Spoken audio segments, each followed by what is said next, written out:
السيطرة لا تعني الانتصار كان العنوان البارز مباراة الفتح أمام رجاء. في الدقيقة الرابعة فريق الفتح طالب الحكم تيازي بضربة جزاء بالتدخل بالمعلم أمام مراد بتنا. وسوف نتابع أبرز فرصة لفائد فريق الفتح الرباطي إبراهيم بحري، وبعد مجهود فردي كاد أن يسجل لولا تدخل ناجح للحارس العسكري. وتواصلت هجومات فريق الفتح الرباطي التي كانت تصطدم بتدخلات خط دفاع يقظ، وكان بإمكان فريق الفتح أن يسجل في أكثر من مناسبة. ضربة ركنية لم تستغل من طرف محمد تراوري. فريق الفتح الرباطي كان الأحسن طوال الجولة الأولى لكن بدون نتيجة. وفي الدقيقة 43 تمريرة ياجور فوق طبق في اتجاه محسن متولي، والهدف الأول لفائد فريق رجاء البيضاوي. الهدف أثر كثيرا على معنويات لاعبي فريق الفتح لينتهي الشوط الأول بتقدم رجاء بهدف اللاعب متولي.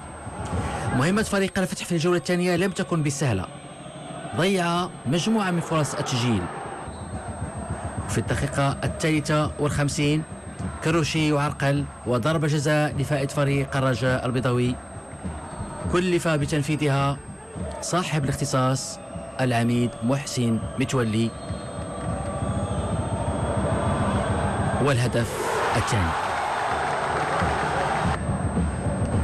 فريق الفتح مرة أخرى يضيع فرصة لإضافة الهدف، لكن الأحسن طوال المباراة كان هو فريق رجاء. محسن ياجور ضيع مجموعة من فرص تسجيل، كروشي يسدد، عصام بدر يتدخل، وأبرز فرصة لمحسن ياجور ودخل الحارس عصام بدر لينتهي اللقاء بتأهل فريق رجاء إلى دور ربع، تأهل مستحق.